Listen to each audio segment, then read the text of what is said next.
우리는 특별 새벽 기도회를 지나면서 계속 요한복음의 말씀을 살펴보고 있습니다.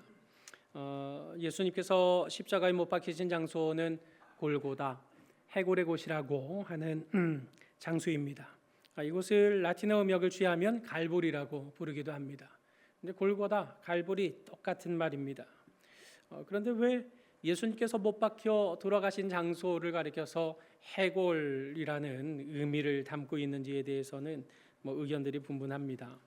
크게 대표적으로 세 가지 견해가 있는데, 하나는 그 장소 지형이 해골과 매우 흡사하다, 그래서 골고다로 불렸다, 이런 주장이 있습니다. 또 하나는 그 장소가 예전부터 사형 집행장으로 사용되었기 때문에 그곳에 해골이 워낙에 많아서 그 해골들이 나뒹굴고 있는 곳, 그래서 골고다라고 불렀다는 설도 있습니다. 마지막으로 하나는 그 유대인들 사이에 전해 내려오는 그런 그 전설 중에 하나가 바로 인류의 시조인 아담의 무덤이 바로 거기에 있었고, 거기에서 그 아담의 해골을 발굴했기 때문에 그 장소를 골고다라고 부른다, 이런 설들이 있습니다. 아무튼 골고다가 왜 해골을 의미하는지, 그 해골이라고 하는 곳에 왜 예수님께서 십자가에 못 박혔는지 그 의미를 우리는 알 길은 없습니다. 그러나 다만 그 골고다, 바로 그 자리에서 어떤 일이 있었는가, 예수께서 골고다 언덕에서 어떤 일을 행하셨고 그 장소에서는 어떤 일들이, 무슨 일이 벌어지고 있었는가, 이것이 우리에게 더 중요한 이슈가 될 것입니다. 오늘 예수님께서 십자가에 못 박혀 죽으심을 기념하고 생각하는 정사 기념 예배를 드리는 이 밤에 주님께서 당하신 고난과 죽음의 현장, 골고다에서 일어난 사건들을 살펴보며 함께 은혜를 얻고자 합니다. 오늘 23절 말씀을 보니까 군인들이 예수를 십자가에 못 박았습니다. 바로 그곳 골고다에서 못 박은 것입니다. 못을 박았다는 사실은 이제 번복할 길이 없어졌다, 돌이킬 길이 없어졌다, 혹여라도 예수님이 다시 살아나진 않을까라고 하는 이런 기대가 완전히 끝났다는 사실을 말하는 겁니다. 십자가에 못 박혀서 그 십자가가 들렸다는 사실은 이제 시간 문제, 죽는 것은 시간 문제라는 사실을 말하는 것입니다.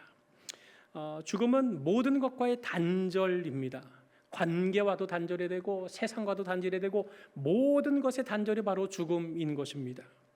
그런 까닭에 어떤 사람이든지 간에 한 사람의 죽음 앞에서, 그 임종 앞에서만큼은 애도의 마음을 품고 숙연해질 수밖에 없는 것이 당연한 이치입니다.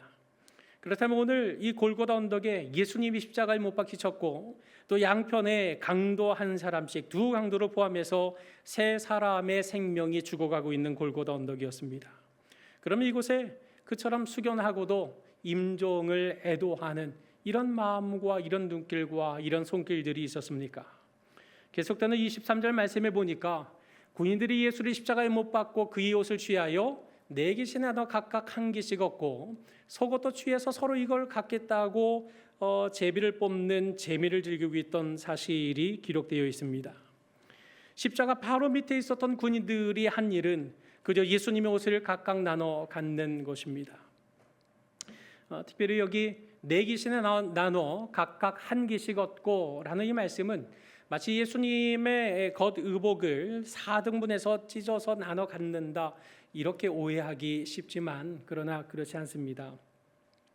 병행공문인 마가복음 15장 24절 말씀을 보면 십자가에 못 박고 그 옷을 나눌새 누가 어느 것을 가질까 하여 제비를 뽑았다고 기록하고 있습니다.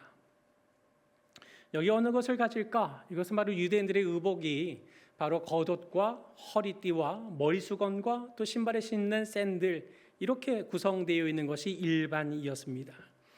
이 당시에 십자가에 못 박는 군사가 4인 1조로 구성되었던 까닭에 예수님께서 겉옷으로 입고 계셨던 것, 즉 그 천과 허리띠와 머리수건과 샌들 네 가지를 놓고서 각 사람이 무엇을 가져갈 것인가 제비 뽑고 앉아 있었던 것입니다.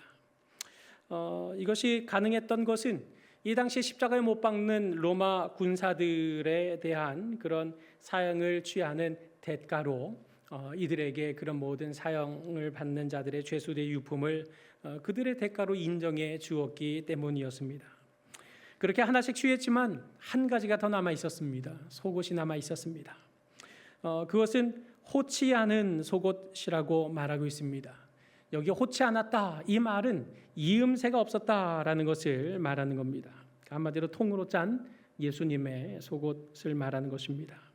그래서 24절에 보면 이 군인들이 서로 말하되 이것은 찢지 말자, 누가 얻나 제비 뽑아보자. 우리 각각 한 가지씩 다 취했는데 이 통짜로 된 속옷은 누가 취하는지 한번 제비를 뽑아보자 하고 죽어가는 예수님의 십자가 바로 밑에서 군사들은 이런 일들을 저지르고 있었던 겁니다. 그들은 다른 사람이 숨에 넘어가고 있는 상황에도 아랑곳하지 않았습니다. 십자가상에서 고통에 힘겨워하는 그 신음소리조차 그들과는 아무 관계도 없었던 겁니다. 그들의 관심사는 무엇입니까? 단 한 가지입니다. 누가 속옷을 가져갈 것이냐, 누가 더 좋은 것을 가져갈 수 있을 것인가 하는 그 문제뿐이었던 것입니다. 그들의 한심한 행태를 본 사도 요한은 24절 하반절에 이렇게 말합니다. 이는 성경에 그들이 내 옷을 나누고 내 옷을 제비 뽑나이다 한 것을 응하게 하려 함이라 하고 진술합니다. 다시 말해서 구약의 메시아 예언이 실현되고 있는 장면을 사도 요한은 그 장면에서 목격하고 있었습니다. 하나님의 말씀이 성취되는 사실을 목도하면서도 그러나 사도 요한은 그들에 대해서 어떻게 최종적으로 24절에 진술합니까? 군인들은 이런 일을 하고 라고 말합니다. 여기 일은 단수가 아니라 복수입니다. 군인들은 바로 이런 일들을 했다라고 말하고 있습니다. 여러분, 군인들이 이런 일들을 하고 있었다 칭찬하는 말이겠습니까? 결코 그렇지 않습니다. 군인들이 바로 그 예수님의 십자가 밑에서 하는 일들은 정말 한심하기 짝이 없는, 어리석기 짝이 없는 일들만 골라서 그런 미운 짓들만 하고 있었다, 바로 이런 진술이지 않겠습니까? 예수 그리스도를 가장 가까이 두고서도 그들은 그 죽음 앞에서 그들 손으로 얻는 즐거움에만 빠져 있었던 겁니다. 예수님이 왜 죽으셔야 했는지, 죄 없으신 예수님이 십자가를 지셔야 했던 이유가 도대체 무엇인지 이것에 대해서는 아무 관심도 생각도 갖지 않았고 그저 무엇 하나 내 손에 쥘 수 있나, 뭐 하나 내 집에 챙겨갈 수 있을까, 여기에 대해서만 온통 관심을 기울이고 있었던 그들, 군인들이 바로 이런 한심한 일들을 했다라고 말하는 것입니다. 여러분, 예수님의 의복 가져가 봐야 그들에게 어떤 유익이 있겠습니까? 물론 그 당시 경제상이라고 하는 것이 겉옷 하나 가져가는 것, 가사에 조금 도움이 될 수는 있겠지만은 그거 가져간다 한들 인생이 바뀔 만큼, 뭐 로또에 당첨된 것만큼 뭐 일확천금의 부자가 될 수 있단 말입니까? 그 옷을 가져간다 한들 뭐 재벌이 될 수 있다는 말입니까? 그거 가져가 봐야 도대체 무슨 의미가 있단 말입니까? 아무리 금으로 화려하게 장식된 옷인다 한들, 죽음 앞에서 그걸 아무리 세차게 잡았다 한들 그거 죽음 이후에까지 가져갈 수 있는 것입니까? 그럼에도 불구하고 그들은 십자가 가장 가까운 자리를 차지하고 앉아서 가장 어리석은 짓, 가장 한심한 짓, 구원자를 바로 코앞에 두고서도 그를 영접하지 않고 도리어 자기 손에 움켜질 것에 대해만 혈안이 되어 있고 관심이 있었던 군인들의 행태를 보고 하고 있는 겁니다. 여러분, 이 군사들의 모습이 혹시 나의 모습은 아닙니까? 예수님은 우리 죄를 담당하시려 십자가에 못 박혀 죽음의 고통을 당하셨음에도 불구하고 주님의 십자가와 고통은 외면한 채 오로지 자기 욕심 채우기에만 바쁜 군사들의 모습이 혹 나의 모습은 아닙니까? 오로지 돈벌이가 잘 되는 곳에만 기뻐할 줄 알고 자식이 잘 되는 일, 내 일이 술술 풀리는 일, 내가 소원하는 일이 하나하나 성취되는 일, 이런 자기 욕심에만 몰두할 뿐 예수 그리스도께서 왜 나를 위해 십자가를 지셨는지에 대해서, 예수님이 왜 십자가에 못 박히셔서 그처럼 모진 고통을 당하셔야 했는지에 대해서 우리가 깊이 생각하고 묵상하지 못한다고 한다면 우리가 그 군사들과 다를 것이 무엇이겠습니까? 그런 까닭에 오늘 이 밤에 우리는 주께서 달리신 십자가 가까이에 모인 우리는 자기 욕심만 차리는 이기주의 신자가 아니라 나를 위해 십자가에 달리신 예수 그리스도를 깊이 생각하는 가운데 나에게 구원의 은혜를 베풀어 주시기 위해서, 십자가 대속의 신비한 은혜를 우리에게 베풀어 주시기 위해서 그가 십자가 골고다라 이름하는 그 언덕에서 못 박혀 죽었다는 사실을 우리 가슴 깊이 새겨야 하는 것입니다. 계속해서 본문 28절 말씀에 이렇게 말합니다. 그 후에라고 말합니다. 여기서 말하는 그 후에는 바로 27절과 28절 사이에 시간적인 간격이 있다는 사실을 설명하는 것입니다. 다시 말해서 예수님께서 그의 사랑하신 제자인 요한에게 그의 어머니를 부탁하는 말씀을 하신 뒤 상당한 시간이 흐른 뒤를 말하는 것입니다. 이어지는 말씀에 예수께서 모든 일이 이루어진 줄을 아시고 성경을 응하게 하려 하사 이르되 내가 목마르다 하시니라고 기록하고 있습니다. 여기 내가 목마르다, 이 말씀이 무엇을 말하겠습니까? 내가 목마르다 하심은 예수님께서 바로 전설이나 신화의 주인공이 아니라 이 땅의 진실로 사람의 몸을 입고 오신 구주라는 사실의 증거인 겁니다. 주님께서 목말라 하시는 이유가 무엇입니까? 십자가 상에서 물과 피를 다 쏟으신 까닭에 내가 목마르다라고 말씀하시는 것 아닙니까? 내가 목마르다, 우리의 죄 때문에 주님께서 목말라 하신 것입니다. 내가 목마르다, 물과 피를 다 쏟아내시고 갈증을 나타내심은 바로 십자가상에서 우리의 죄를 씻어주시기 위해서 당신의 모든 것을 다 쏟아내셨다는 사실을 증언하는 말씀, 그것이 바로 내가 목마르다이지 않습니까? 여러분, 부모님의 배고픔이 자식의 배부름이 되는 것처럼, 부모님의 헐벗음이 자식이 화려한 옷을 입게 되는 것처럼, 바로 예수님의 목마름 때문에 목마른 우리의 인생이 이제는 목마르지 아니할 영원한 생명수를 얻게 되었다는 사실을 이 말씀 주님의 한마디를 통해서 우리 가슴에 깊이 새길 수 있는 것 아닙니까? 내가 목마르다, 예수님께서 신음하시자 그 주변에 있는 사람들이 이런 일을 했습니다. 29절에 보니 거기 신포도주가 가득히 담긴 그릇이 있는지라 사람들이 신포도주를 적신 해면을 우슬초에 매어 예수의 입에 대었다라고 기록하고 있습니다. 여기 해면이라고 하는 것은 일종의 스폰지와 같은 그 바다 생물 중에 하나입니다. 로마 시대의 목욕용이나 아니면 청소용으로 사용하기도 했던 이런 스폰지 구조를 가지고 있었던 거기 때문에 이것은 뭐든 이렇게 잘 흡수하는 성질을 가지고 있는 그런 재료였습니다. 그래서 바로 이것을 이용해서 신포도주를 적신 해면을 우슬초에 메어서 예수님의 입에 갖다 댄 것입니다. 그러자 그 입에 댄 포도주를 예수님이 어떻게 하셨습니까? 30절 말씀에 보니까 예수께서 신포도주를 받으신 후에라고 말하고 있습니다. 여기 신포도주는 다른 것을 의미하는 게 아닙니다. 그저 포도 음료에 값싼 식초를 왕창 섞어서 만든 그런 음료입니다. 로마 군병들이 그저 그냥 이렇게 아주 무엇입니까? 그 갈증이 날 때, 정말 마실 물이 없을 때, 그럴 때 마시기 위해서 준비해 놓은 그런 음료입니다. 한마디로 지금 이 값싼 식초를 섞인 신포도주를 예수님의 입에 가져다 댄 것, 이것은 다른 의도를 가진 것이 아닙니다. 예수님의 갈증을 풀어주기 위한 선한 의도를 가진 것이 아닙니다. 예수님에게 의도적으로 천하디 천한 음료를 주면서 예수님을 지금 조롱하고 있는 장면인 겁니다. 여러분, 예수님께서 십자가에 못 박히시기 전에 로마 군사가 포도주를 예수님에게 전달했습니다. 그 포도주에는 뭐가 들어 있었습니까? 쓸개를 탄 포도주를 내주었습니다.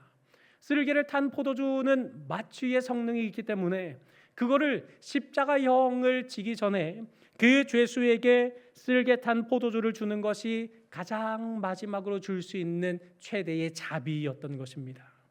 그러나 예수님은 그 쓸개 탄 포도주를 거절하셨습니다.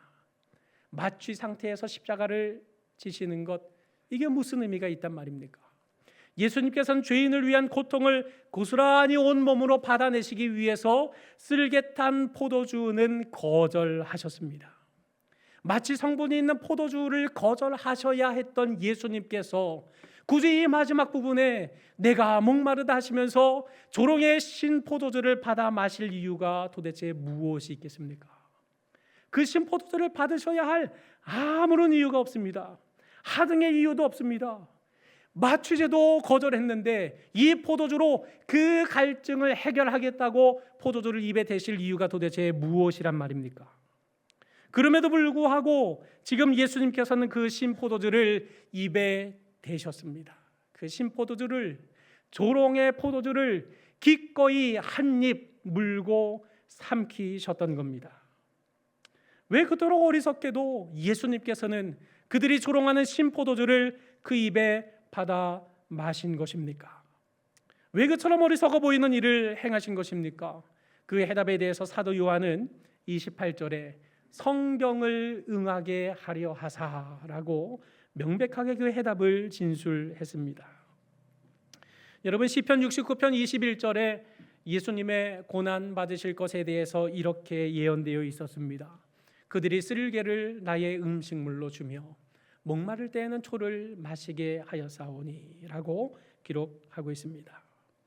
처절한 고통의 십자가 위에서 호흡이 멎어가는 그 고통의 순간 속에서 예수님께서는 죄인을 위해 시편의 말씀을 이루시고자 그 조롱의 신포도주마저 내가 목마르다 말씀하시면서 그 신포도주를 입에 대게 하셨고, 그리고 그 신포도주를, 그 시디신 포도주를 기꺼이 한 입 베어 물고 꿀꺽 삼키셨다는 말씀인 겁니다.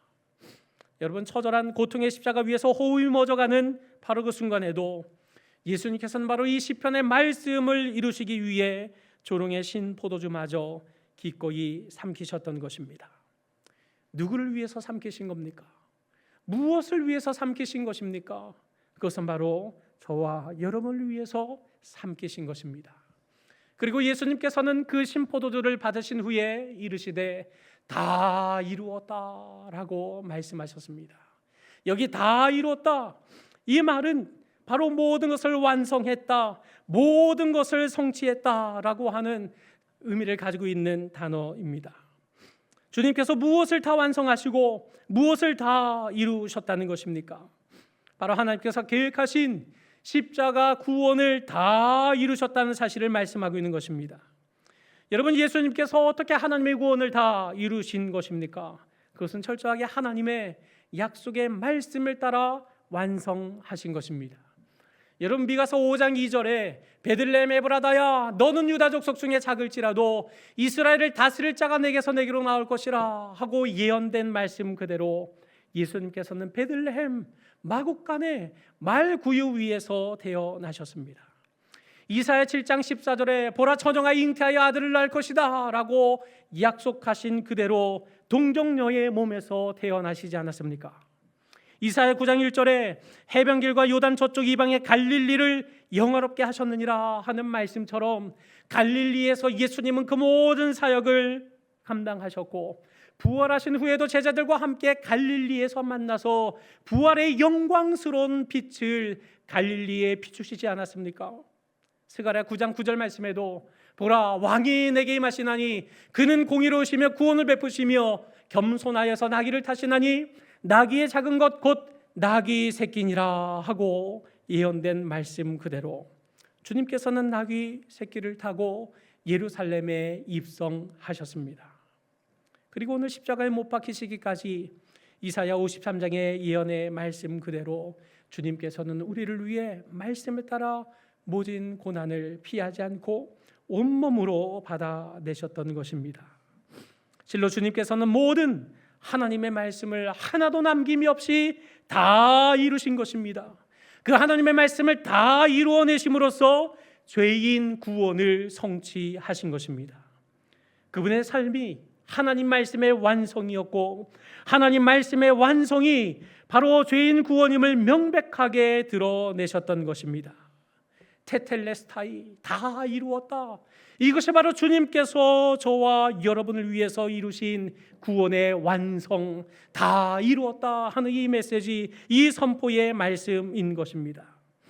여러분, 그리고 마지막 본문은 예수님의 마지막 순간을 이렇게 기록합니다. 머리를 숙이니 영혼이 떠나가시니라 하고 진술합니다. 여기 떠나갔다, 이 말은 죽음을 완곡해서 표현하고 있는 잘 번역된 의역입니다. 그러나 우리가 여기서 유의해야 될 것이 있습니다. 여기서 말하는 그 예수님의 죽음이라고 하는 것은 결코 수동적인 의미가 아니라는 사실입니다. 우리가 살기 위해서 발버둥치고 몸부림치지만, 오래오래 살기 위해서, 죽지 않기 위해서 온갖 노력을 하지만, 그러나 세월을 이길 수 있는 사람이 어디 있단 말입니까? 하나님이 부르실 때 우리는 수동적으로 끌려갈 수밖에 없는 것입니다. 여기서 예수님께서 맞이하신 죽음, 떠나가셨다는 그 의미, 이것이 그처럼 어쩔 수 없이 죽음을 맞이할 수밖에 없었다는 것을 말씀하는, 의미하는 말이 절대 아닙니다. 여기 떠나가셨다, 이 말씀은 능동적인 의미입니다.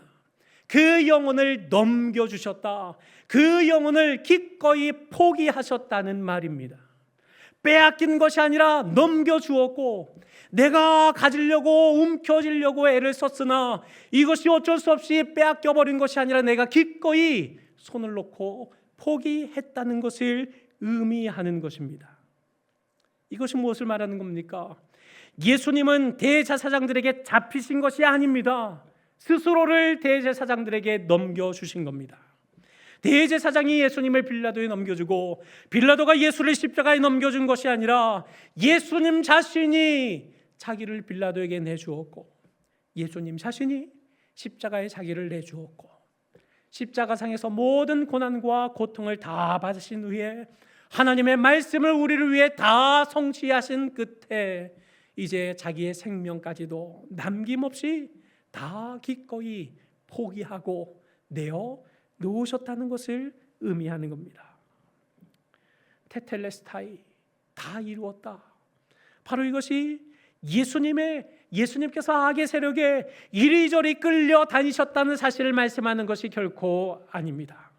테텔레스타이, 다 이루었다. 이것은 악한 사람들에게 이끌려서 이루어진 것이 아니라 내가 했다. 내가 사랑하는 내 백성, 자기 백성을 위해, 내 사랑하는 자녀들을 위해, 내 사랑하는 성도들을 위해, 내가 아끼고 사랑하는 자들을 위해 내 생명을 나 스스로 기꺼이 포기하고 내주었다라는 사실을 지금 말씀하고 있는 겁니다. 여러분, 여기서 우리는 대단히 중요한 깨달음을 하나 얻게 됩니다.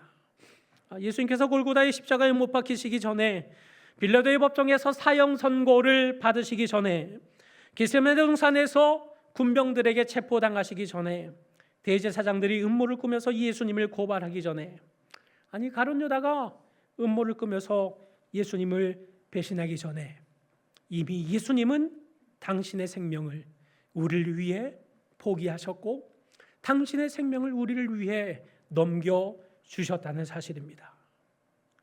도대체 무엇 때문에 그 귀한 생명을 포기하시고, 도대체 무엇 때문에 그 귀한 생명을 넘겨주셨단 말입니까? 그 이유를 알 길이 없습니다. 오늘 이은선 집사님께서 고백하신 것처럼 그저 사랑하기 때문에, 너무나 사랑하신 까닭에 이것 말고는 설명할 길이 없는 겁니다. 죄를 인하여 영죽을 우리를 살리시기 위해서 주님께서 당신의 그 귀한 생명을 아낌없이 자발적으로 넘겨주신 것입니다. 대제사장의 종 말고의 길을 베드로가 잘라내 버렸을 때 예수님께서 그에게 무엇이라고 말씀하셨습니까? 지금 내가 12군단 더 되는 천사를 하나님 앞에 요청할 줄 모르는 줄 아느냐? 내가 괜히 잡혀가는 줄 아느냐? 라고 명백하게 말씀하시지 않았습니까? 예수님은 당신의 생명을 지킬 수 있는 길 얼마든지 있었습니다. 그러나 인간을 구원하시기 위해 예수님께서는 이미 당신의 생명을 포기하시고 넘겨주신 겁니다. 여러분들의 부모님께서 왜 맛있는 걸 먹을 줄 모르겠습니까?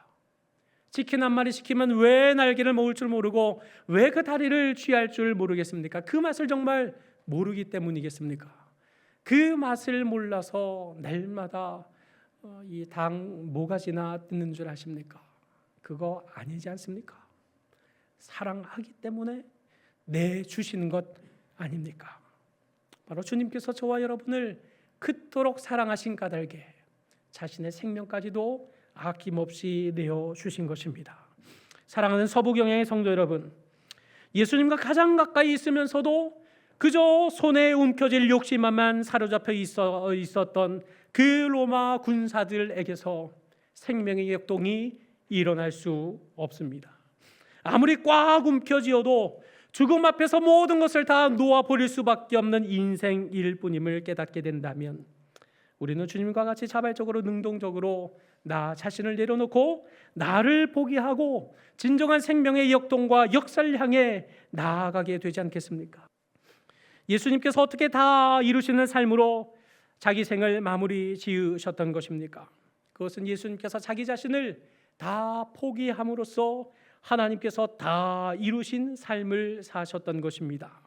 십자가 위에서 자기 생명을 기꺼이 포기하신 까닭에 그 은혜의 강물로 인하여서 오늘 우리가 새 생명의 약진을, 진리의 약동을 경험할 수 있게 된 겁니다. 사도 바울은 이와 같은 사실을 인하여서 갈라디아서 2장 20절에 내가 그리스도와 함께 십자가에 못 박혔나니 그런즉 이제 내가 사는 것이 아니요 오직 내 안에 그리스도께서 사시는 것이라 하고 고백합니다. 그러면서 그가 이 땅을 살아야 할 이유를 이렇게 말합니다. 이제 내가 육체 가운데 사는 것은 나를 사랑하사 자기 자신을 버리신, 다시 말해서 자기 자신을 넘겨주신, 자기 자신을 스스로 포기하신 하나님의 아들을 믿는 믿음 안에서 사는 것이다 라고 자신의 생애의 의미를 고백하지 않습니까? 주님께서 나를 위해 생명을 내어주셨던 것처럼 오늘 내가 속한 가정에서, 직장에서, 사회에서, 학교 안에서, 목장 안에서, 무엇보다도 서부경향 안에서 자발적으로 나 자신을 포기하고 나 스스로를 내려놓고 나를 넘겨주는 삶, 이것이 바로 참된 생명의 삶이요 참된 믿음의 삶인 것입니다. 여러분, 이처럼 나를 포기하는 삶은 그야말로 손해인 것이겠습니까? 결코 그럴 수 없습니다. 사도 바울이 로마서 4장 25절에 이렇게 고백합니다. 예수는 우리가 범죄한 것 때문에 넘겨줌이 되었고 또한 우리를 의롭다 하시기 위하여 살아나셨다. 이게 무슨 말입니까? 내가 너희를 위하여 죽은 것처럼 너희도 나를 위하여 죽겠지만 내가 살았으니 너희도 살리라 하는 말씀이지 않습니까?